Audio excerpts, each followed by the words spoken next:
Welcome to the Boat Row Boys podcast, everybody. It's your boys, Connor High, Grassy Knoll.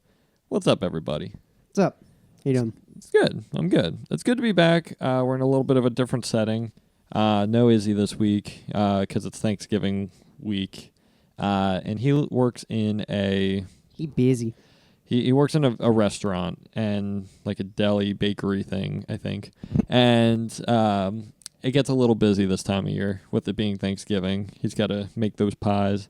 So Make those pies? make Is that what he's actually doing? I don't think that's. I don't know what he does. He's a chef. He I is don't a know chef. what he does for a living, but if that's what he's doing right now, good on him. He's a chef at a restaurant. So it's a busy time of year for him, but isn't it all for all of us?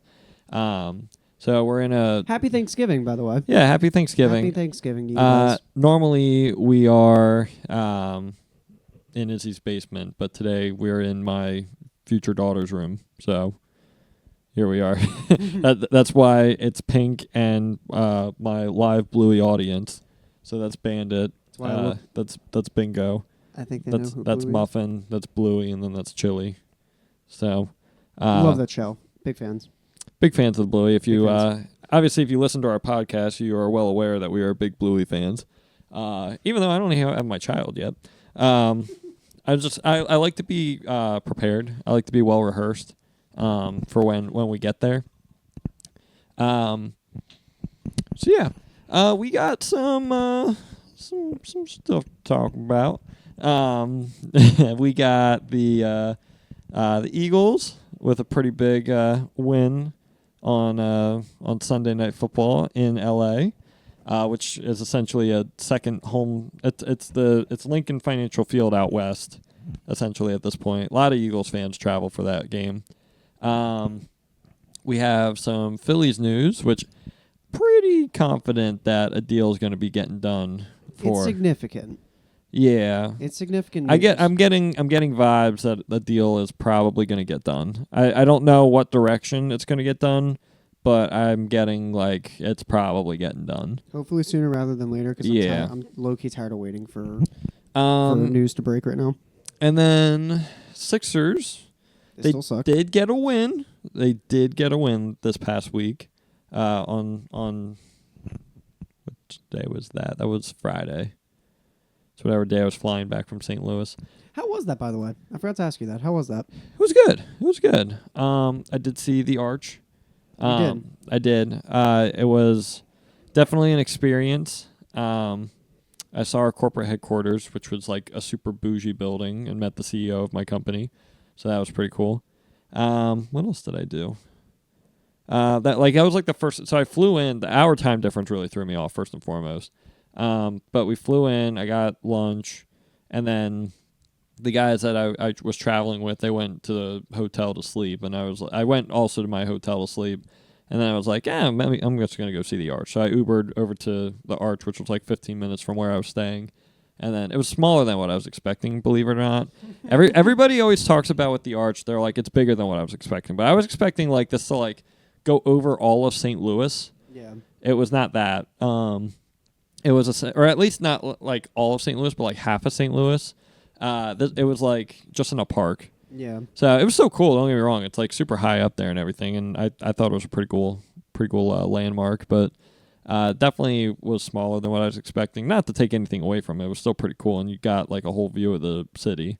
If you went inside, I didn't get a chance. My time frame wasn't working. I had a place to be.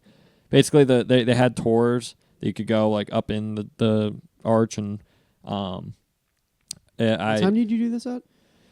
This would have been at like 2 o'clock, 3 o'clock Okay. on Wednesday, and I like basically I had to wait 45 minutes till the next tour, and then the tour itself would have been like about an hour. But I also had like a dinner that I had to be to for Yeah. work, so it wasn't gonna work.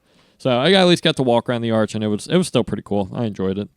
Again, a little different than what I was expecting, but I digress. I liked it. And then, yeah, the rest of that, I pretty much went back to the hotel. The nice bartender lady gave me a whole lot more of shots than she was probably supposed to. How many did you have? Well, I had 3 drinks, all Yeah. right?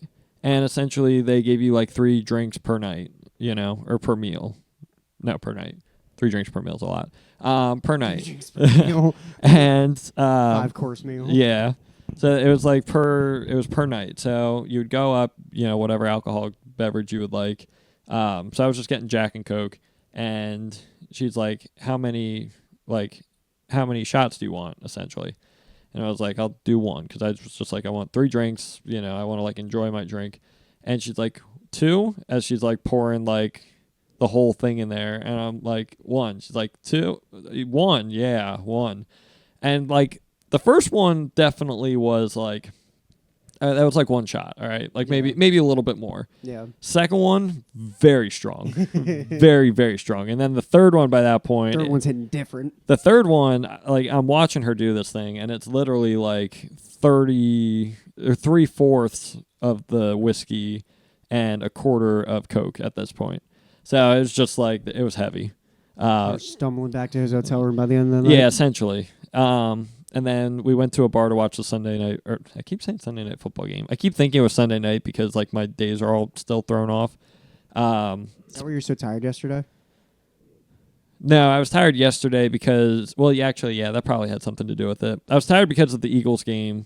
I also had a coffee earlier in the day, which didn't bode well for me. I think it was kind of loaded at Wawa. And I had a coffee. I was already thrown off from the time difference. My sleep schedule was all out of whack because I didn't go to bed actually, that's a lie. I did go to bed that first night when I was like feeling it. When I was feeling it. Must have been a great night's sleep. Oh, it was the best. I literally fell asleep at 10 o'clock. I fell asleep at 10 o'clock, and I had to be up at like 6 for this meeting. And I was still like stumbling around. No. I slept like an absolute baby. I woke up at like 5:30, which like, if you know me and my sleep schedule is terrible because I have to wake up at 5:30 every day anyway, but normally I'm going to bed at like 11:30. I went to bed at 10, so I was out like a light, like it was like nothing. And because of the hour time difference, essentially it was like I was sleeping into like 6:30. Yeah. So I woke up and I was like, I feel amazing. Like it was the next night that I felt a little bit more. Is that the trick to getting to sleep like decently? Is alcohol? Yeah. Typically, yeah. Okay, should I start doing that? I mean, if you drink like beer makes me sleepy. Beer makes me really sleepy. I don't know. If you have like 1 or 2 beers, it does make me a little sleepy. I mean, liquor it depends on the liquor though. If you like, I wouldn't be drinking like trash cans before bed. Trash cans before bed. Yeah, trash cans. You know what a trash can is, right? No. It's got Red Bull in it. Yeah, no. Trash can, that Red Bull is. Yeah, so they're good. Don't get me wrong. It's just I wouldn't drink it before bed. Do you drink Red Bull straight up? I don't drink Red Bull straight up. I'll drink a trash can every so often if I'm trash can straight up. Yeah, I mean, if I'm dependent on the night. When I turned 21, that was like the drink that I had like 2 of them, and I was like wired that night. Yeah. But it was also my 21st birthday, and I was planning on staying out late, so It worked. It did work. I did an Irish car bomb for the first time. When, your 21st or? No, over the in St. Louis. Yeah, when we were watching the Steelers-Browns game, which, by the way, fantastic game. We'll probably segue somehow into this, but like with the snow, that is football weather right there, baby. That is classic football. Love weather. that. I'm not gonna lie to you, I had the Browns in that game. Did you? It did definitely felt like a trap game for the Steelers. I was going into that game with a Browns win because it just seemed like Thursday night football, from what you got between the Birds and the Commanders the most previous week, like no team plays good Thursday night football. No, because it's a short week. There's always some type of like. But you know what? I think that for Jameis at least, and the Browns, I guess as a whole, that's kind of like their best style. Well, they have nothing left to win. Well, I mean, they play very like all over the place, and like sometimes it works, sometimes it doesn't, and that's the thing with Jameis. It's like he's either going to light it up and throw for like 5 touchdowns, or he's going to totally throw 5 picks, or he's going to throw for 5 interceptions. There's No in between. I absolutely love Jameis Winston, and I absolutely hope that whatever happens with Deshaun Watson, I hope Jameis Winston becomes the quarterback for the Browns. You know what's funny though is Jameis Winston, his pregame speeches Those are some of the best. Like, I get hyped just sitting there. I'm starting to wonder if it's not even the pregame speeches, because I know James is a character, but I think a lot of it is just his personality.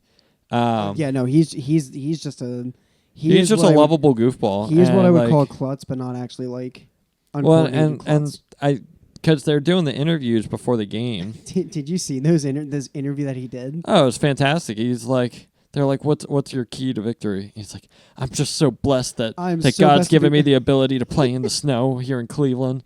And I was like, what? See, so here's the thing though, it's exactly like what Jalen Hurts does with his like, he only talks in quotes, but like, if you just turn the dial from like a 5 where Jalen's up to 10. No. So Jalen is an extremist as well. It's just you have you have two totally sides. So like I wouldn't necessarily say Jalen is like dull and mundane. I think like his personality essentially is just full of quotes. You know what's funny is it seems as though like Jalen Hurts is about as cool as the other side of the pillow. All right. Whereas Jameis Winston is also cool. Like Jameis is sitting at the popular kids table too, but for a different reason. Jameis is he's the lovable goofball. He's the class clown. See, but like it seems as though like Jalen wakes up in the morning. He's got a game. All right, what am I going to use for my post games? Like Jalen strikes me as the type of person that looks in the mirror. He looks his stuff up. He has them all written down. He looks in the mirror and he like practices saying these things. Jameis will wake up, get to the game, and they'll ask him a question, and it just pops into his head. He has nothing planned. Jameis just says the first thing that comes into his head. It could have absolutely nothing to do with what anybody ever said to him, but if that's in his mind, that's what's coming out. God, I've never thought I would actually love Jameis Winston. I always liked Jameis Winston, even when he was at Florida State. I didn't. I didn't love his reckless play when he was in Tampa. Like I just thought he was. Yeah, it was boom or bust with him. Well, I mean, isn't he the first person to throw like 30 touchdowns and 30 interceptions in the season? Like that's crazy. And the fact that the man couldn't even see. That's true. Yeah, didn't he have to get LASIK? He got LASIK because he couldn't even see. Like, so he's just literally throwing the ball down there, hoping for somebody. Can the Eagles get Jameis Winston as a backup quarterback? Yeah, but that's the problem with getting a backup quarterback like that is like he's too lovable. You don't want to let him go. Nobody wants to get rid of him. Well, Well, not even that. It's like the second that Jalen Hurts has a bad game or has like throws an interception, everybody's gonna be calling. It's the same thing with Gardner Minshew. Like everybody, the second that Jalen Hurts would like struggle, it's like all right, bring Gardner out. Gardner's a real quarterback. Jalen can't do this, can't do that. Like. That's unfortunately Jalen's, like what everybody says about Jalen. Jalen Hurts like is a game manager. I would classify Jalen Hurts as probably one of the best game managers in the NFL, at least like top 3, if not the best. And I don't, for some reason, that's not enough for people because everybody is like, he's not doing anything flashy out there. Like you watched a Sunday Night Football game. Was there really any moment watching this game? He had some good throws. I'll give him that. He always had some good throws. He had some good throws, but like he was not the difference maker in the game. There's very few games, and this is not a knock on Jalen. I'm not anti Jalen. Jalen, I love Jalen. How many times can you really say, like, how many games can you really say, like, holy cow, Jalen, like, absolutely, like, won this game with his arm, with his leg, like, he did it all. Like, this game would not have been won without Jalen. And I think a lot of people point to the Super Bowl. Like, obviously they didn't win that, but, like, you look at the game that Jalen had. Jalen Hurts was a difference maker in that game. A lot of the time last year where it was bumpy. Like, Jalen Hurts was a difference maker last year, and I think he put the team on his back a lot of the times to win them games. And I think that's, like, a big thing for Jalen, too, is, like, I think he does do that quite a bit where he puts the team on his back. He may have, like, one of the worst games of his entire career, but gosh darn it, when it comes down to trying to get a win or not, like, that guy, he'll go out and get you a win. You know, I mean, even against the Giants a couple years ago, when it was Jalen's like, all right, like, are we sticking with this guy? Like, you know, when he threw that ball to Jalen Reagor against the Giants, and Jalen Reagor had 2 drops, that lost him the game. I mean, more times than not, like somebody's gonna be making that play That's for a him. catchable ball. Like that's Yeah, not, he's putting them in a spot to succeed. Yeah. Like you look at the Bills game. Like I don't think they win that Bills game last year without Jalen. That was Jalen. There's just so many examples. But you know what though? Now that they have the pieces to even the Saints game. Like I know they won that because Saquon scored the touchdowns. I don't think they win the Saints game without Jalen. Yeah, I mean it definitely helps now that they have the pieces to kind of help him manage the games a lot better, rather than like back in 21 when it was his first year starting. He was his main target was Devontae Smith, right? Yeah, primarily. I mean, but the problem is that's really all he had to throw to. Like he had Devontae Smith. He had Dallas Goedert. He did have Dallas Goedert. He had Jalen Reagor. He had Greg Ward was still there. See, like now you surround him. Now you surround him with AJ Brown. Devontae Smith is still there. You lock him up long term. Well, yeah, but like you're talking about rookie Devontae Smith compared to what he is now. Like, also side note, fun trivia question: who was the first? Which receiver was the first receiver to catch a touchdown pass from Jalen Hurts at the link? At the link. At the link. Oh, that's a great question, and I feel like I should know it, but I don't because that was what 3 years ago. Would have been 4 years ago. 4 years ago. During the 2020 season. At the link. Mm-hmm. You mentioned Greg. Was it Greg Ward? It was not Greg Ward. Right. Are they currently in the league? They are not, and that makes a lot of sense. It's funny because, well, I'll let you take a guess. Travis Fulgham. No, it was not Travis Fulgham. Not a bad guess though. Was he on the team? He was on the team. Yeah. Not in the league anymore. Was that the same? No. Was.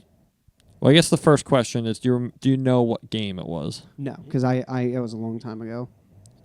So his first game that he came into was Against the Saints. No. Packers. Yes, that's right. So you're right on the right track. His first home game was against the Saints. So his first home game start, I should say. I'm sorry. Wait, I'm confused now. So it's his first. Re-ask me the question. Who caught the first touchdown pass from Jalen as a starter at the link?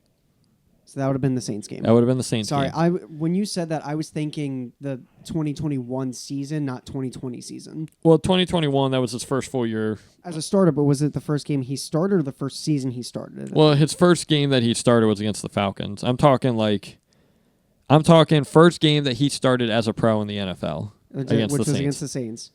Was it Alshon Jeffrey? It was Alshon Jeffrey. I wanted to say Jeffrey from the jump, but what got me was the idea. I didn't know if you were talking about his first season starting. No. I'm talking the first start of his career at the link. I would have gotten that a lot sooner if I was. And the reason why I brought that up is because Alshon was at the game against the Rams. He was, yes. And Jalen gave him his cleats, and it's kind of one of those things where it's like, you know, you look at the huge impact that Alshon Jeffrey had to an era of the Eagles, okay? Mm-hmm. Yeah. And it's just funny when eras blend a little bit. You know what I mean? Yeah. So, like Deshaun Jackson is a perfect example of this. Deshaun Jackson has caught a touchdown pass from Donovan McNabb, mm-hmm. Michael Vick, mm-hmm. Nick Foles, mm-hmm. Carson Wentz, mm-hmm. and Jalen Hurts. That's 5 quarterbacks. Deshaun Jackson has caught a touchdown pass from 5 different eras of Eagles football quarterbacks. I was going to say, there were definitely other quarterbacks that were on the... No, obviously, Deshaun has... I mean, there's like Kevin Cobb mixed in there and Mark Sanchez and... He wasn't on that team with Sam Bradford, was he? No. Sam Bradford was the year that they traded Deshaun. Mm-hmm. Actually, no, I'm sorry. I guess it would have been... Because Jeremy Maclin was... Jeremy Maclin was the year before. Wasn't he your favorite Eagles player? Maclin was my favorite Eagles player at one point. I was actually trying to think about this the other day. I was like, who is my favorite Eagle of all time? Because, like... We definitely asked this on the podcast.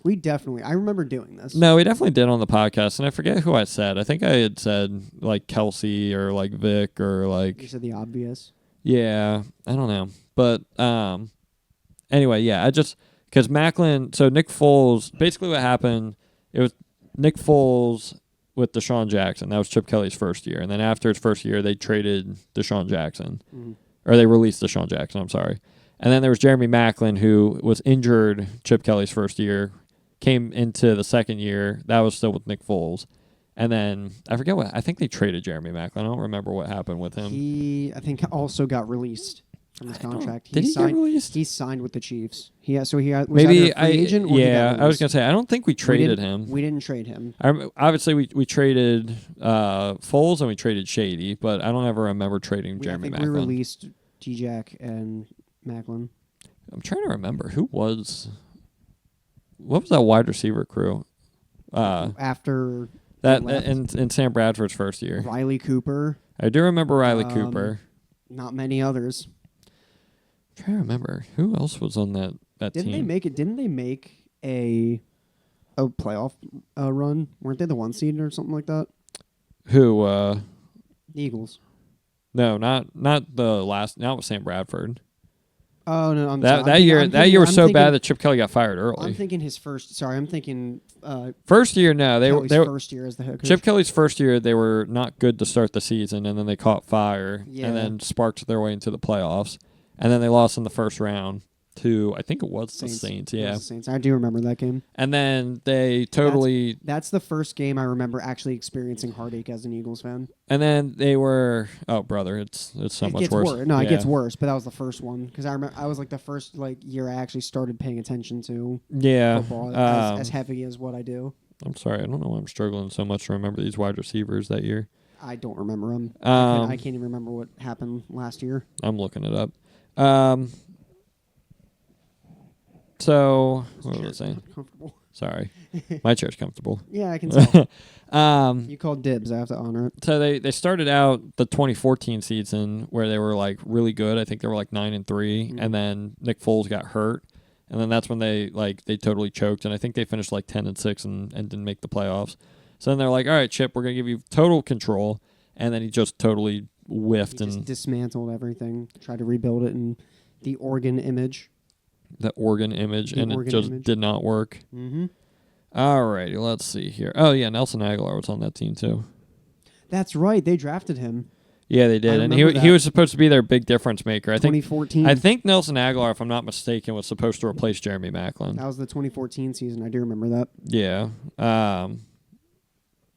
Oh yeah. All right. So Jeremy Maclin left in free agency, so he went inside a 5-year, $55 million deal with the Chiefs. Yes, yeah, because he went with Andy Reid. Yeah.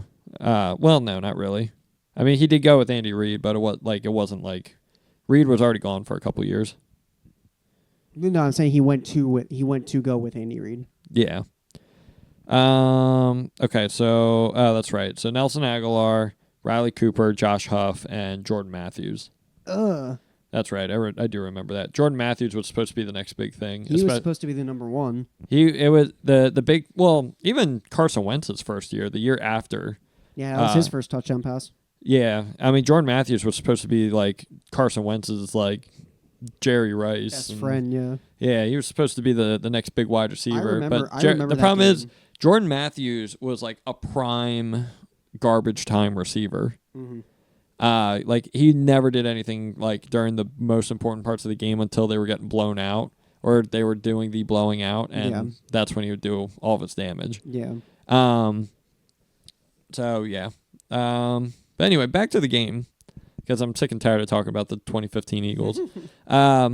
So we haven't even mentioned Saquon Barkley. Saquon Barkley deserves to be a MVP candidate. Oh, absolutely. He deserves to be an MVP right now. 255 rushing yards and 2 touchdowns. Rushing yards alone. You can't allow a tush push if you're just scoring 70-yard touchdown runs. I was this close. All right, so funny story for y'all. In my work league, all right, my team's pretty solid. And I was up going into Monday Night Football by 30 points. Okay. And, I wasn't really even paying attention to fantasy, but like, I'm watching the game, I'm seeing Saquon pop off, and I'm like, oh, yeah, this is great. Like, I love Saquon Barkley. Yeah, this is great. He goes for 255 yards, 2 touchdowns, and I'm like, all right, cool. I then open up fantasy just to see how I did on the day, and I'm losing And like I looked prior to going in, and I was like up by a lot. And I'm Derrick like, Henry.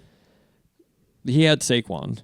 Oh, he had Saquon. He had Saquon. Oh. So I'm losing by like how much was it at this point? I'm losing by I think 12. I'm losing by 12 at this point. All right, and I'm like, what on earth happened? And I was like, oh, he has Saquon. And I looked, and his team did not do good, but Saquon literally had 50 points. Yeah. And I was like, shoot. Well, thankfully, I still had Derrick Henry. And I was like, for some reason, deep in my jellies, I feel like Derrick Henry is only going to get like 9 points tonight. Derrick Henry got? He got 14. I won by 2. Attaboy. So I was very nervous. And that's part of the reason why I didn't sleep last night is because... you got nervous for fantasy? I got a little nervous for fantasy. It's my work league. There's a lot... It is my work league. Off on Sunday. It is not... No. It is my work league. There's a lot of smack talk in this league. You know who must be really upset right now? Who's that? Gavin. Yeah, Gavin had Saquon. Gavin did have Saquon. He gave him up for yeah, CMC. but to be fair though, Gavin also got Lamar Jackson in return. Like Gavin did, and CMC. Yeah, and CMC. So it's like Gavin didn't have a good quarterback situation. He had Deshaun Watson and Trevor Lawrence, and not to say that like Trevor Lawrence is bad, but like is bad. Lamar Jackson is so much better as a fantasy quarterback. So I think it worked out okay on both sides. Do you think he'd be willing to give me CMC? Absolutely not. You'd probably have to give up like multiple first-round picks. Well, if it was like last time, the picks, then I would that's how also. we're going. So here's something for you, and I'm kind of bummed that Izzy isn't here tonight because I also wanted to bring this up to him. So I'm scrolling the interwebs yesterday, and so the big talk every single time Saquon has a big game. Yes. Giants. It is mocking the Giants. I clown the Giants every day. I'm here for the Giant mockery. All right. Okay. I love it. I'm here for it. Okay. And the article reads, the Giants were not dumb for letting Saquon Barkley go. And yes, that is my initial reaction. My initial reaction is like, this is bait, you know? I was like, they're just trying to get people to click on the article. It's a clickbait article. Giants absolutely were dumb for letting go of Saquon. Okay. So I'm like, all right, article, you won. You baited me. You won. I clicked on the link because I was like, I need to see, because I was expecting a joke. Yeah. I was expecting to open the article. Is it a full article? Like just straight? It is a legit article. Okay. I actually agree. I know. All right, you're gonna have to elaborate. You're gonna have to elaborate because I cannot fathom a world where the Giants letting Saquon go is a good thing. Alrighty, I'm gonna actually pull up the article.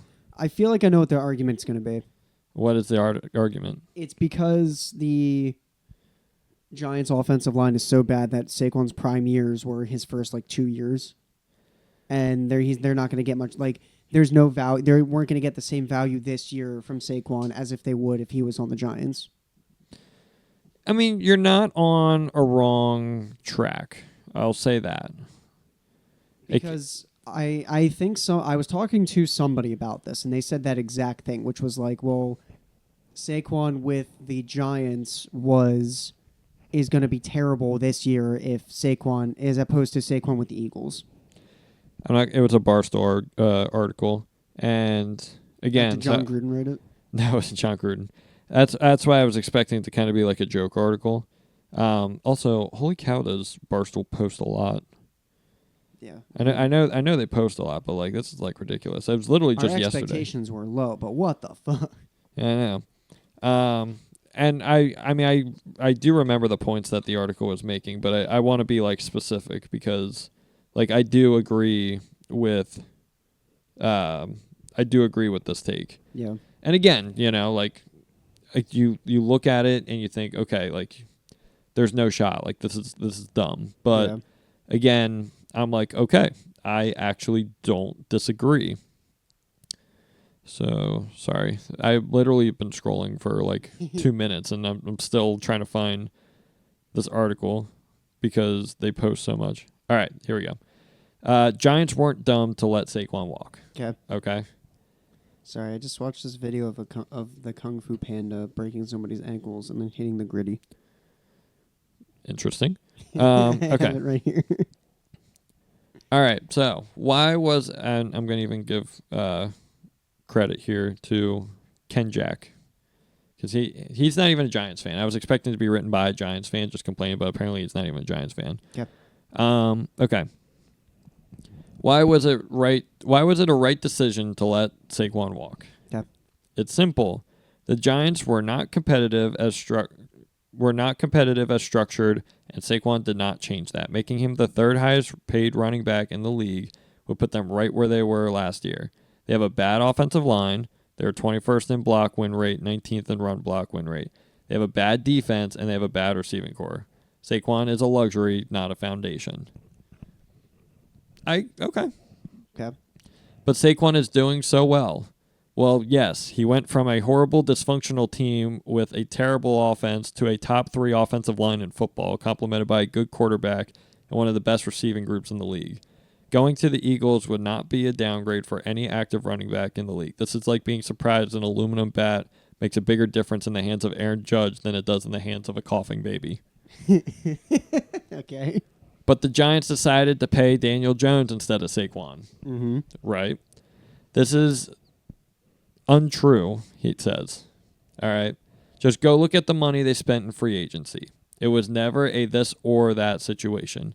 Even if you wanted to rationalize that the team should have moved on from Daniel Jones instead of re-signing, the hypothetical still doesn't work. If they let Daniel Jones walk in 2023, the best quarterback option of that year was Will Levis or Aiden O'Connell in draft. Okay? Okay. In 23? In 23. Okay. At their pick, it would have been Will Levis or Aiden O'Connell. Okay, so you go to free agency. Best quarterback to go to in free agency was Derek Carr, who got $150 million over 4 years. That puts them right back into they paid X instead of Y false narrative. No matter what they did in 2023, the Giants would still probably be bad in 2024 and still probably would have moved on from Saquon. Okay, I do agree with that. But Mara said he hopes Saquon doesn't go to the Eagles on Hard Knocks. Again, I'm sure he said the same thing about about McKinney, and I'm sure the same thing about every a free agent leaving for a division rival. Mm-hmm. Well, what do we make fun of the Giants for then? The decision to let Saquon walk was correct, but you should rip everything leading up to that point what they did after. Make fun of them for drafting really bad. Make fun of them for letting Xavier McKinney walk. Make fun of them for investing in John Runyon, Devin Singletary, Darren Waller, Kenny Galladay, James Bradbury, Adoree Jackson, Golden Tate. Go back to years of making fun of them for breaking Eli's starting streak to start a then bad Geno Smith. And that's essentially the article. So the argument is it wasn't a bad idea that they let him walk because their past mistakes. So basically what the article is saying is that it's not a bad idea to let Saquon walk. It was a bad idea of everything prior and everything following. I do not agree with that statement. I think it was a bad idea. Okay, well, elaborate. You just heard the argument from the article. Because they didn't trade him. They got no value away from him. They let him walk for free. So let me counter that real quick. So you have to remember, prior to the free agent class of running backs, nobody was valuing running backs like whatsoever. And I don't think they didn't try to trade him.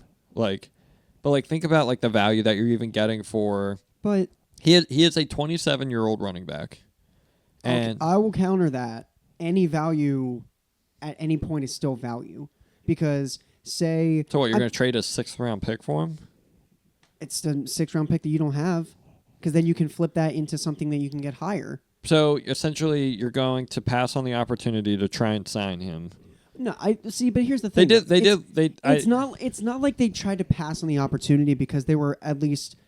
in the span of those, 3 seasons that they could have signed him, they just chose not to and franchise tagged him. Mm-hmm. So it's like, even their general manager or their owner, I don't know who it was, he said there's no point of us franchise tagging him and trying to trade him. But like, why did you not get that mindset if you franchise tagged him 3 separate times to then not do anything about it and just go, well, we don't think your value is going to be that high? It's you know what, the thing is though, his value to the team, I think, is not that high, is what they're saying.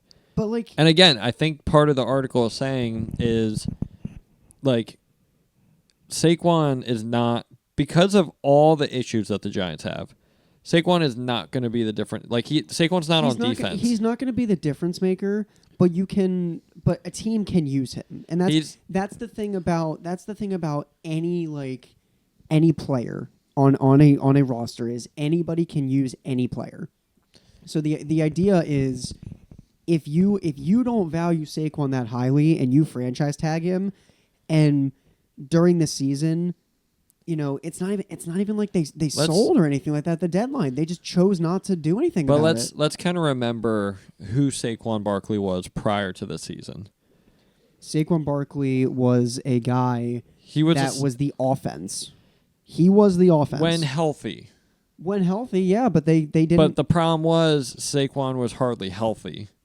Now, granted, a lot of that had to do with the fact that he was running behind a terrible Giants offensive line and running for his life the entire time. And on the MetLife turf. I'm not going to forget about MetLife turf. That's also a terrible thing. And on top of that, he, like, it's hard to get into a flow. Plus, he was carrying literally the entire offense. And then kind of going back to Daniel Jones, it's like when they paid Daniel Jones was coming off his best season as a quarterback. But so it's hard to. But you're built. You go in. You bring in this new head coach. All right. Which one? Dable. Yeah, you bring in Dable. All right. The Josh Allen whisperer. Okay. Mm-hmm. Yeah. Daniel Jones, that's a pretty good year. All right. So your thought process is like, cool. Daniel Jones has a pretty good year. Brian Dable seems to have a pretty good idea of making him work. Okay. We're going to have to pay him. Like, it's now or never. So let's pay him because he's coming off a good year. Let's hope he can build on that and continue to get better with Dable. The problem is they didn't do anything else for. I think they did Daniel Jones very wrong. Don't get me wrong, I don't think Daniel Jones is very good and probably shouldn't have been making the money that he did. Yeah. But I also think that, again, I think it's a situation where the Giants did him dirty. Why do you not franchise tag Daniel Jones then? That's the thing. Essentially, the decision came down to, do we franchise tag Daniel Jones and risk him getting a whole lot better and having to pay him a whole lot more? Or do we franchise tag Saquon Barkley and... And at the end of the day, I mean, yeah, hindsight 2020, but they also did overpay for him anyway. Even in the time, people were saying they overpaid for him. I mean, I guess you could make the argument, okay, we pay Saquon Barkley, we franchise tag Daniel Jones, like... I'm not even talking about paying Saquon at this point. If they thought his value was at the highest it could be in whatever year it was, then why do they not go, well...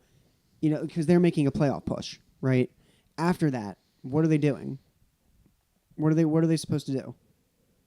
Like that's you hope you get better, and apparently they didn't. They couldn't. The reason I discredit or I don't agree with that article is because they had every opportunity to do multiple things with Saquon, and they chose to sit each and every year. But what difference was Saquon Barkley doing for the team? Then trade him.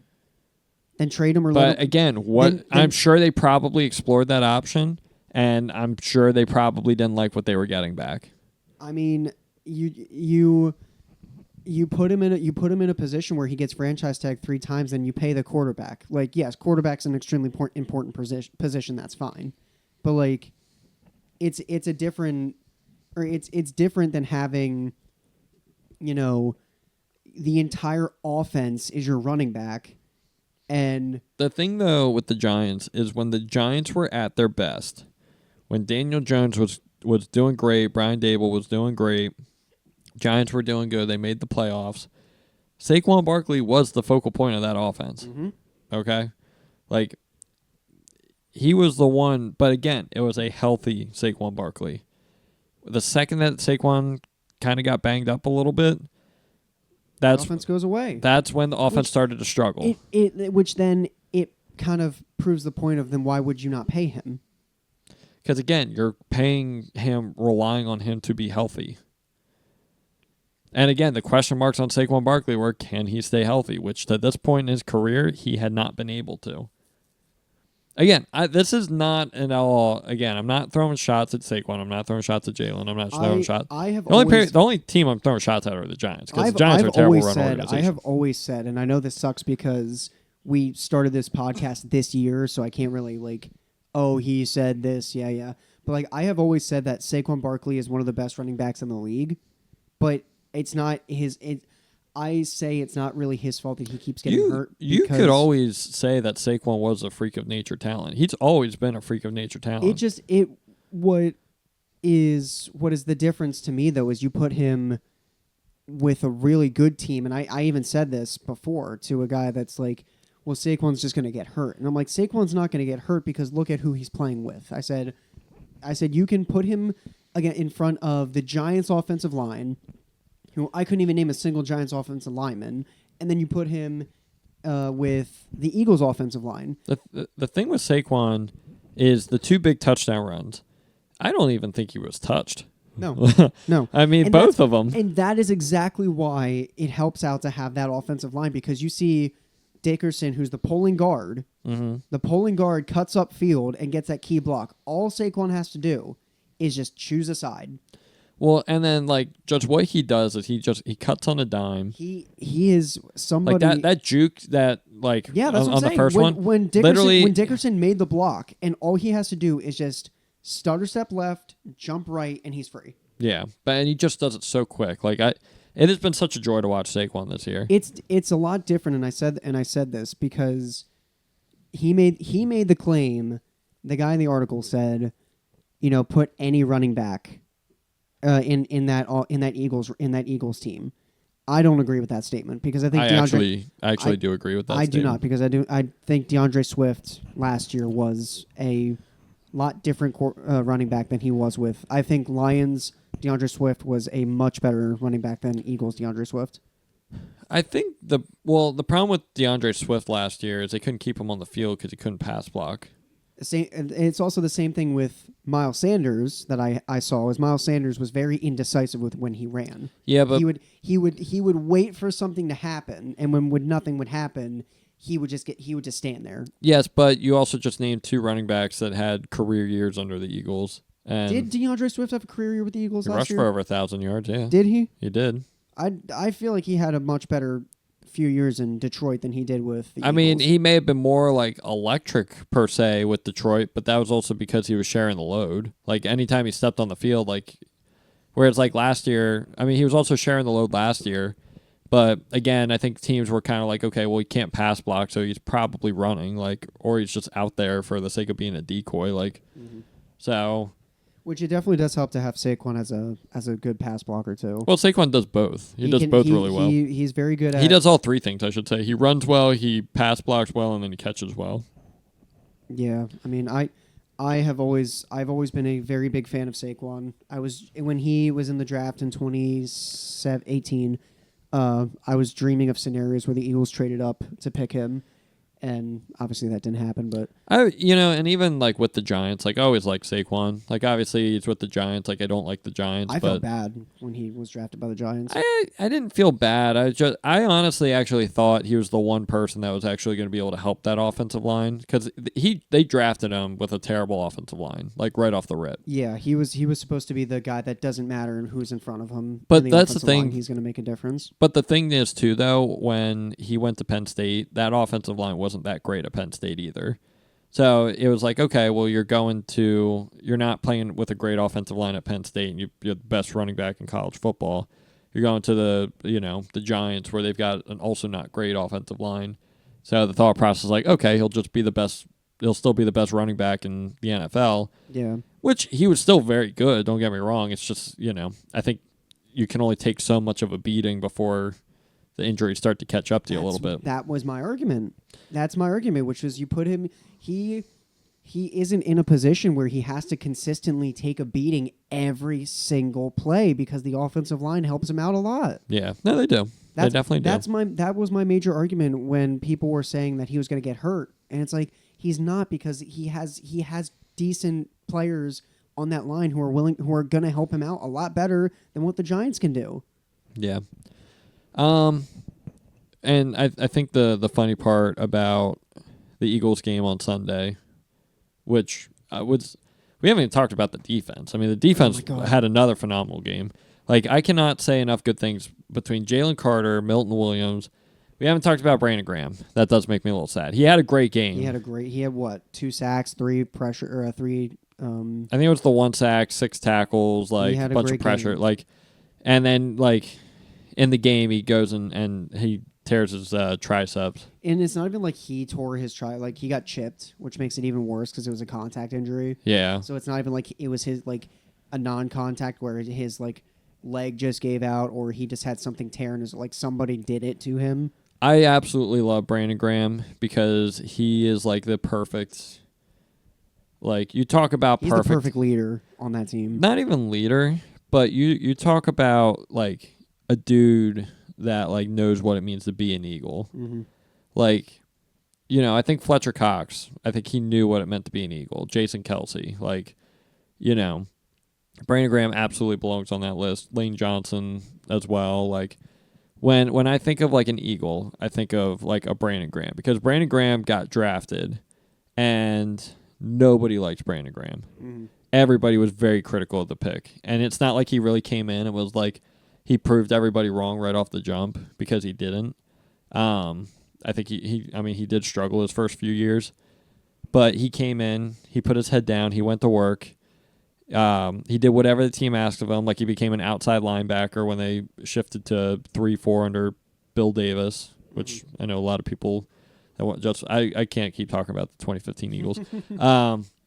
But they shifted. He moved to outside linebacker, came back in when they went back to Jim Schwartz, and never really looked back. And BG is just like the perfect character. Like, he's an instigator. He's a trash talker.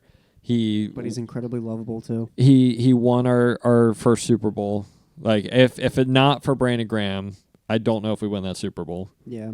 You're gonna make me cry. He was the first and only person to get to Tom Brady that entire game. Oh yeah. That entire game. That was the only sack they had the entire game. And it's a picture that a lot of people have forever like immortalized in Philadelphia Eagles history. It's him doing the strip sack. So I would absolutely hate for this to be the way that Brandon Graham goes out. I would, especially with how good he was playing. He was playing so incredibly well. Mm-hmm. And I think this is really tough on him too, because he had said that this was going to be his last year. And like, I would feel so bad if this is how it went out. I would love for him, now I will say this though, if they do end up going the distance, then yeah, he can go. Yeah, then I would imagine he would probably. It's unfortunate the way his career ended, but you know what? He still did his job and was the now. leader for the Now team. is the time to rally around him. And I was reading something where they said it gives a call back to when Jason Peters went down in 2017. Yeah, where the team was like, and same with Wentz too. Like, they rallied around these guys. Like, hey, they went down. We gotta hold it together for them. Yeah. So it's like, hey, BG's out for the year. He was, this was his moment. And we have to do it for him now. Yeah. So it's they now have that extra purpose to make a deep push. It's not even about like, oh yeah, we just want to win a championship. It's like, yeah, we want to win a championship, but if this is his last year, we're gonna have to do this for him too. I am a little concerned now with the pass rushing depth because you're already down Bryce Huff to injury. Now Brandon Graham goes down. I mean, I know they've got great depth on. I'm not even. I guess I shouldn't be that worried because you still have Nolan Smith, you still have Josh Sweat. Like, you have more than enough talent there on that offensive line, or that defensive line. But which honestly, the Eagles have been balling out on defense. Mm-hmm. Quinion Mitchell had, I guess they consider it to be his like worst game as a pro. He gave up one touchdown. He did give up one touchdown. I think it's his first touchdown he's given up all year. No, it was, and it's annoying because it was in garbage time. But a lot of the yardage that got against him, I think they credited him for like 85 yards. and a lot of the yardage against him was in garbage time with Yeah. that last drive. So when they're playing like a soft zone, and a lot of it just went to Quinion. So, yeah, no, I mean he's been phenomenal. Cooper DeJean had a really good game. Jalen Carter again, he's just a monster, and like Milton, the Jalen Carter Milton Williams duo is just so good at getting to the quarterback. That's so hard for other teams to game plan around because now you're doubling they double team Jalen. Jalen Carter, which allows Williams, which allows a single 1-on-1 with Milton Williams. So you're doubling Jalen Carter, and that's perfect for this Eagles team because now you're doubling Jalen Carter. Milton Williams is good enough where he can win those 1-on-1s, and you're blowing things up the middle. So essentially, you're now having the quarterback go out to the edges, and now, essentially what the Eagles are doing now, who does this really well? Like what team? Who? The Chiefs. Mm-hmm. Because the Chiefs blow everything, and that's essentially how, with the slippery field in the Super Bowl, that's essentially how they won the Super Bowl. Yeah. Is because their pass rush comes through the middle. Yeah. Where the Eagles come on the ends. So when it came to, trying to get around the corners, they're slipping and sliding, where the Chiefs are literally just straight north and south. Yeah. Where that's kind of how the Eagles are kind of built now. Like Jalen Carter and Milton Williams up the middle, plus you have Jordan Davis in there to help stop the run.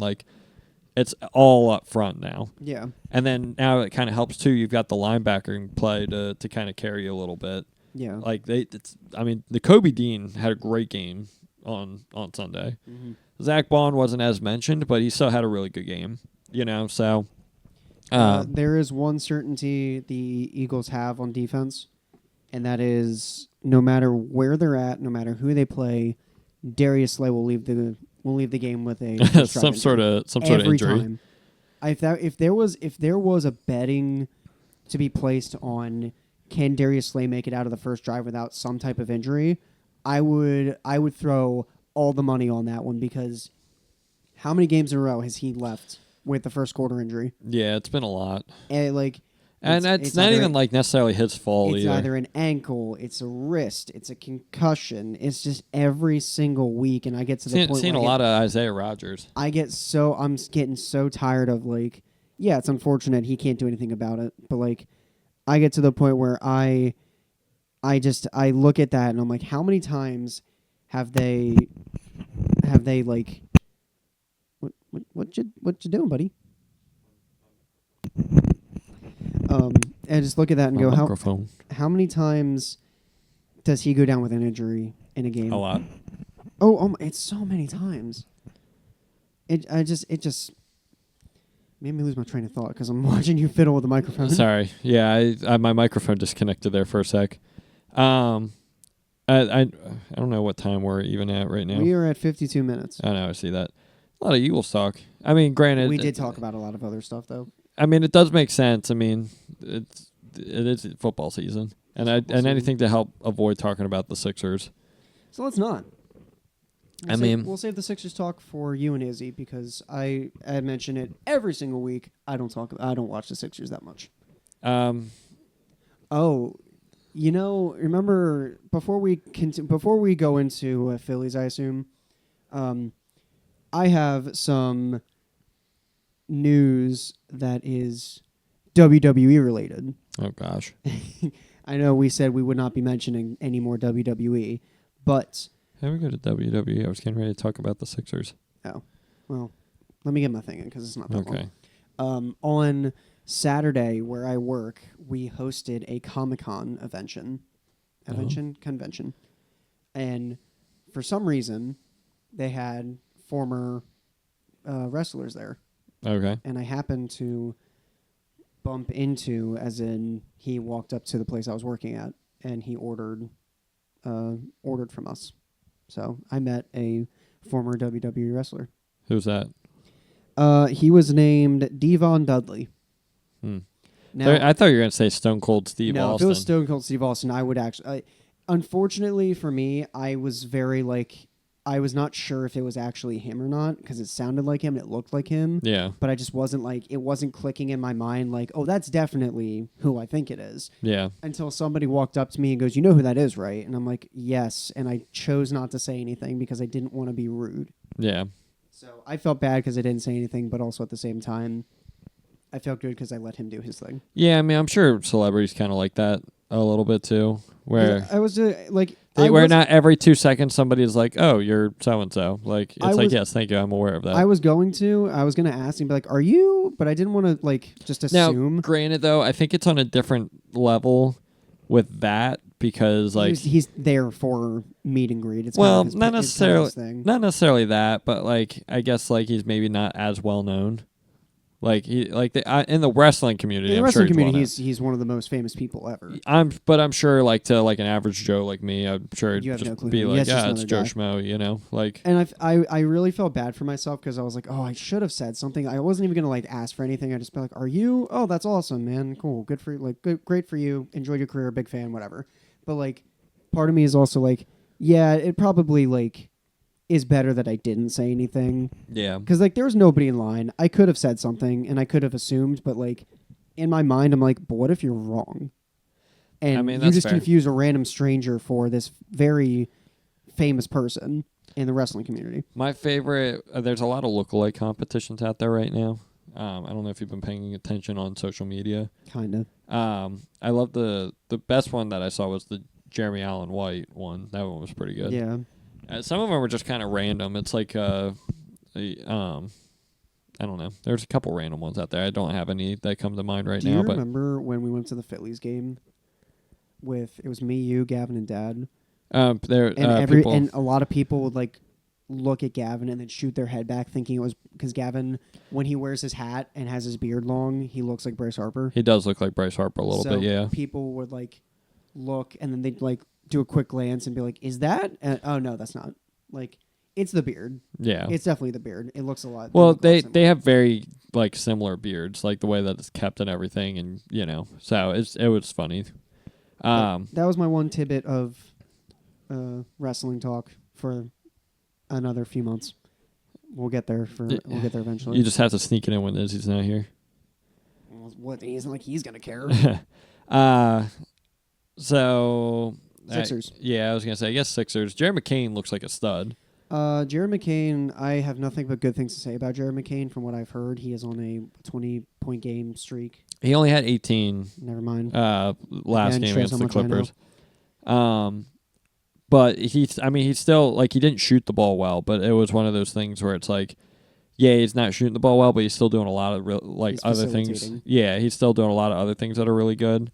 Embiid and Paul George have already been ruled out for tomorrow. Same with Kyle Lowry. I do not understand from a non-biased perspective because I don't know all the parameters, but I don't understand how Embiid could go into the Olympics perfectly fine.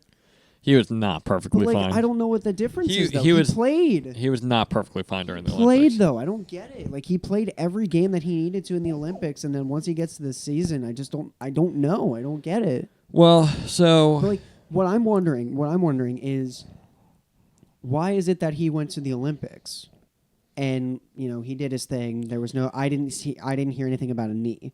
But now all of a sudden no, you could very clearly tell Like- there was something wrong with his knee. But like He was not moving the way that he was 5 months prior. But I just don't know. I don't know.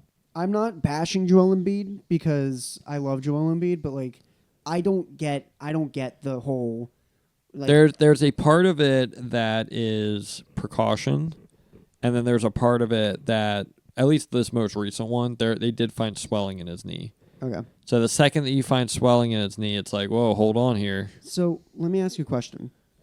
Why did he not, or why haven't there been any types of like legitimate surgery reconstruction for He's his had knee? so many. For his knee? Yes. Legitimate, like Yes. not to manage it, not to He has had so many.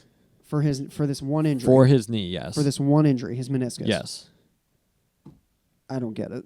He has had. I'm not a doctor. He has had multiple surgeries on his knees. He's had multiple tears and minor reconstructions, and But like, what about major reconstructions?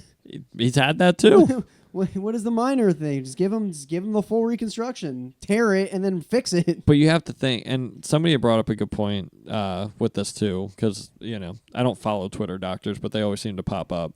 Somebody brought up a good point with this. It's like when you have torn your knee so many times, and when you have had so many surgeries on your knee, and like it's just not the same anymore. And he is 31. He is starting to get up there in age a little bit. So it's like, or 30, 31, something like that. Yeah. So he's starting to get up there in age a little bit. So like, yeah, he's probably not going to be moving the same way he was when he was 25 years old, especially when he's had as many knee injuries as what he's had. So like, Yeah. It obviously it bums me out a little bit, but he's your guy. Like you gotta stick with him. I just don't get it. I really just do not get it. I mean, yes, is it frustrating? Yes.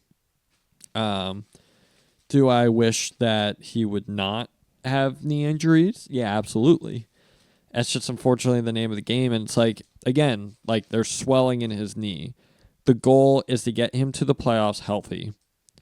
The problem with that Golden State The problem with this season is to get to the playoffs. They've only won 3 games. They're 3-13, yeah. So I don't know.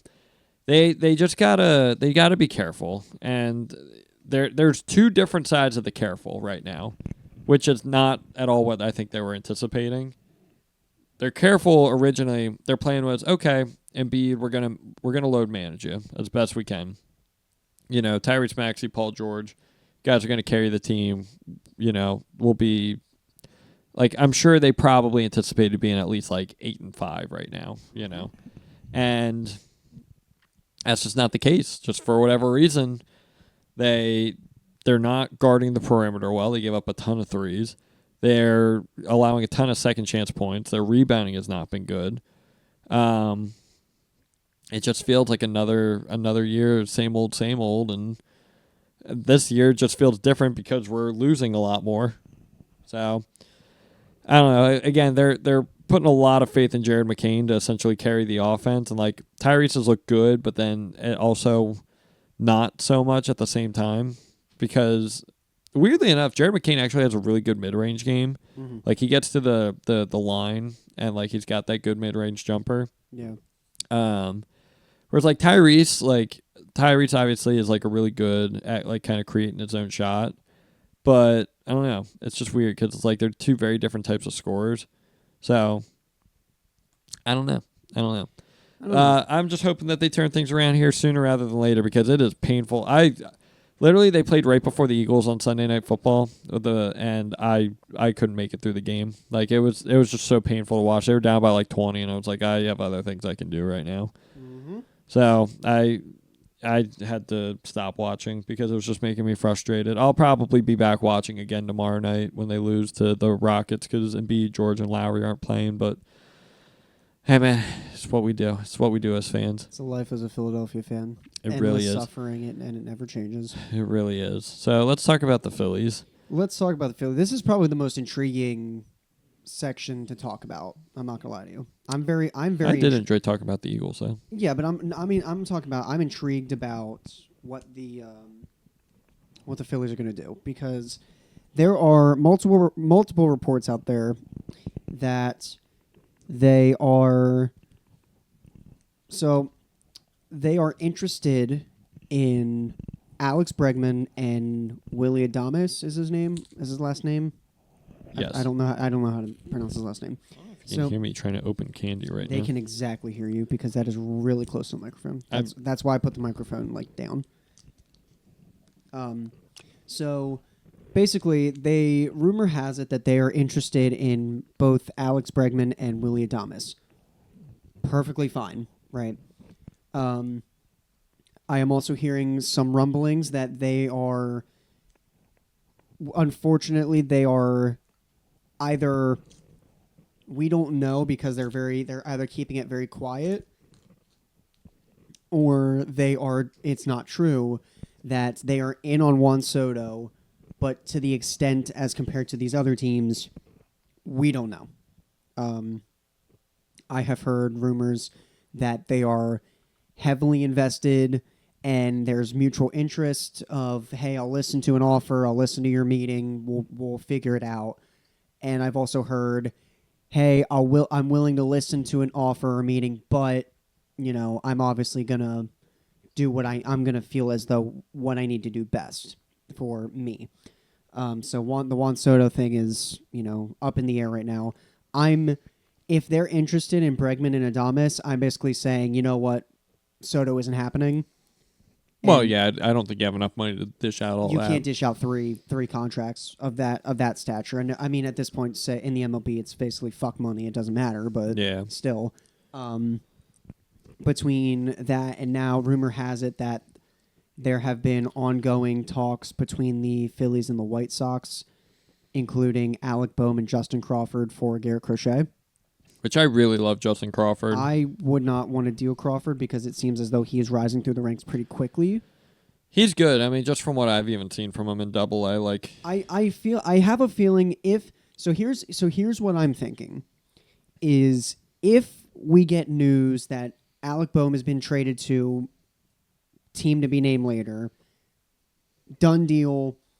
I'm willing to bet you within the next 20 minutes, Alex Bregman to the Phillies news is going to happen. I don't know about that. But if you're trading your third baseman, who you have to sign a third baseman, or you have to trade for a third baseman. So who would be your replacement then? Well, I'm not saying, and let me rephrase. I'm not saying Alex Bregman to the Phillies. Probably Adames, I would imagine. I'm not saying that specifically. I'm more or less saying, if they do trade Bohm, a third baseman is going to be signed within the next 20 minutes. I just use Bregman as the example. Willie Adames, it looks like they would probably move to third. So that's one thing. I'm not a fan of trading Crawford. I think he is one of those people that you do not trade. I'd rather trade Abel as opposed to Crawford. Now they just yes, but that's just place Abel in the 40-man, but that's the problem. Is everybody's like, let's trade Abel. I'm not saying we should trade him, but I don't know what value he really carries. He's one of the people that if they were to throw a prospect in there and he's on the list of people that people would want, yes, I'm okay. I'm okay with that. Andrew Painter to me is untouchable. Mick Abel just has so many red flags. He did not have a good year that last year. No, and I think part of the problem with him is like he's not. I don't look at him as like a difference maker. At one point he may have been, but I think he was supposed to be the 1-2 punch with him and Painter. I think that was the whole. Well, yes, he was, but was the whole thing. The problem is he can't locate well. Like he's not like, like he's not an ace, He's not an ace. I think that role is going to be going to Painter. He's a if anything, he is a back of the rotation arm. He is either a number 5 or a long reliever. Like, I think that's just who he is. And if anything, even if he's that, because, again, he can't locate. I think he's got good stuff, don't get me wrong, but I don't think location is a good... And I hope I'm wrong. I hope I'm wrong, but that's just what I've seen from him. I don't know. I don't know. I really do get a feeling that Crochet is going to be a Philly by opening day. I don't know if it'll necessarily be by spring training, but at least by opening day. And I'm curious to see like who would be part of that deal. Sure, they're probably trying to hang on to Justin Crawford, but it kind of seems like Alec Bohm is 100%. It seems like I think Bohm's days in Philly are numbered. Yeah. Because the Phillies, it seems like they don't want to pay him. Rumor also has it that they might be looking at dealing Castellanos in the offseason. I've heard Castellanos. I've heard Ranger Suarez's name popped up. Yep. I've heard JT's name popped up. But JT's got 10-5, right? So I highly doubt he would waive a trade. Yeah. Or he wouldn't waive a trade. I'm gonna say it. Garrett Stubbs is not. I do not want Garrett Stubbs on this team anymore. I hate that they gave him a contract. Well, the thing is, it's not like a major league contract. They signed him to a 1-year deal. It's a 1-year deal. And they're going to bring him back, and they're going to bring him back as the backup catcher again. Not necessarily, because it's not a guaranteed deal. He could be in the minors. I would rather see him in the minors than see him swing and miss at everything and fail to lay down a bunt and is a mediocre to non-mediocre catcher in the major leagues. He's okay defensively. But again, I think you keep him around. He's a good vibes guy. He's lovable in the clubhouse. Like, come on. You can't win a championship off of vibes. I'm sorry. I love Garrett Stubbs, but I hate that he can't play baseball. yeah, but I think that's part of the reason why they gave him the contract, because it's not like he was going to go anywhere else. So you just give him a contract so he can just stick around in the clubhouse and drink beer. You give him a contract that's like, okay, yeah, like we're going to give you every opportunity to win the backup catcher job, but if not, you're going to go to the minors. Like, that's kind of what the deal is. So I hope that's the case. I hope they just don't give it to him and be like, yeah, you're the vibes guy. That's fine. We don't need backup catching, even though we're running our catcher into the ground. I think there's a very good chance that the outfield is completely different next year. I think it will be. I think a sneaky guy that's going to get traded might be Marsh. I could see that. I think he's going to be either in a pack. I think. I could see Castellanos. I could see Marsh. I can 100% see a trade with, say, Crochet, Bohm. I can see Marsh getting thrown into that deal. I could see it for some capacity. I can definitely picture that happening. Yeah, I could see that. Because I feel like he's gonna be a value guy because he's kind of reached his peak with the Phillies. Yeah. I heard the White Sox are also shopping Luis Robert Jr. Yeah, but we've kind of talked about that before. I don't think he really makes much of a big difference on the Phillies. I mean, they're shopping him. Who knows? Maybe. They say they want to get away from these boomer bust guys, but like essentially, that's exactly what he is. It's essentially just a Kyle Schwarber who can play somewhat defense. Mm-hmm. Like, yeah, he's gonna hit 20 to 30 home runs. If he's healthy, like 30 to 40. But he also hit like less than 200 this past year. Like, yeah. Is that really the kind of guy that we want on the Phillies? Like, do we need another Kyle Schwarber? We do not need another one of those. We need hits. Exactly. You need a Bregman that's going to just get on base. Like, who would you rather have, Adames or Bregman? I mean, right off the rip, it depends on the contract. I would probably say Bregman, but I don't hate Willie Adames. Okay. Again, it depends on the contract. If Bregman, I don't. Think if what is rumored, I think Boris just does that every year. If what is rumored is what Bregman's going to go for, then I would take Adames. But if you can get Bregman on a relatively cheap deal, if what is rumored as you're saying what Boris said, like 3 or 10 years, like 300 some mil, then no, I'm not paying Bregman. I think that's just like, hey, we're looking for that because I want to get as much value as I can out of my guy. Right. Even though he's not actually worth it. And I think teams are going to not offer that to him, and he's going to be like, all right, I'll take the highest I can get. Right. So, again, if you can get Bregman on like a relatively cheaper deal, like it could even be like 3 to 5 years, 100 some mil, like 150 mil. Yeah. Like, sure, I would take that deal. Can you just imagine an infield, which is Alex Bregman, Trey Turner, Bryson Stott, Bryce Harper? It's a pretty good infield. That'd be a pretty good infield with JT catching. And you might have to fill. Help, I was gonna say you might have to fill in some gaps there in the outfield. Outfield help. I mean, as long as Kyle Schwarber isn't out there, they have a chance. Yeah. So, do you have any closing thoughts for tonight? Not really. Just I want more MLB news to break because I'm low-key getting tired of the one guy signing every 2 weeks. That's the major league free agency. I hate it so much. All the guys are signing with the Angels right now. Is that 2 Angels down? There's like 6 Angels that have been signed. Really? Yeah. Oh, that's minor. Because they're minor deals. Kikuchi's a semi-big deal. Yeah, no, they're all relatively minor deals. But I do remember there was one other one that I remember seeing, but that was pretty much... Yeah. That was pretty much it, but yeah, no, I mean that's pretty much all I got. You're tired. I am tired. I'm tired too. It's about 10 o'clock, so I am a little tired. I have a good drive ahead of me. You do. So I guess my closing thoughts is Saquon Barkley is an absolute stud. Saquon. He does lead the league in rushing. The next closest running back is Derrick Henry, who's not far off, but Saquon also has played one less game.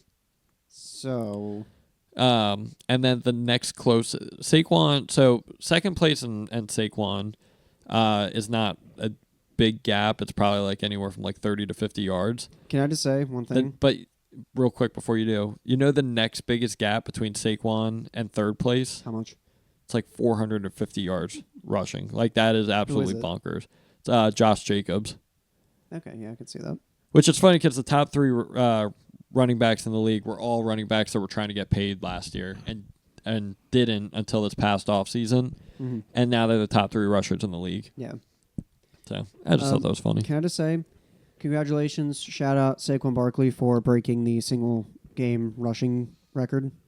For the Eagles? Mm-hmm. Yeah. Over Shady's record. Yeah. Yeah. I mean, sure helps when you got some dogs up front. Some dogs up front, some big players up front. So, but no, we appreciate y'all for watching / listening, whichever side you choose, whether it's YouTube or Spotify or just Apple Podcasts or whatever you decide to listen off of. It's been a fun night. Izzy will likely be back next week. Again, he is working. So don't you dare close it out. Not yet. Be sure to subscribe to the YouTube channel, Boat Row Boys. Follow us on Twitter, @Boat Row Boys. Follow us on Spotify, Boat Row Boys. You got to plug. Do I have a plug? No, we just have to plug. Oh, we have to plug. Yeah, we have to plug. I was going to say, if I have a plug, I was just going to plug KFC or something. Well, no, that was the first. That was the first. You could plug your Twitter or Instagram if you wanted to. Oh yeah, so follow me on the socials. Connor RJ High. It's typically where you'll find me. Otherwise, you can drop the RJ. I'm on just Connor High on Facebook. So if you want to friend me on Facebook. Facebook. Yeah, it's so old of you. I don't go on Facebook though. I don't even know. I can tell you the last time I had to create a Facebook for my VR, and that was it. Really? Yeah, they wouldn't let me do a... I think that's the only reason I really have Facebook anymore is because it makes things a lot easier to just sign in through Facebook. So through Meta. Is that what it's called these days? Not what Facebook is, but Meta is the thing that they use. I know you have Meta, you have X, you have... Twitter.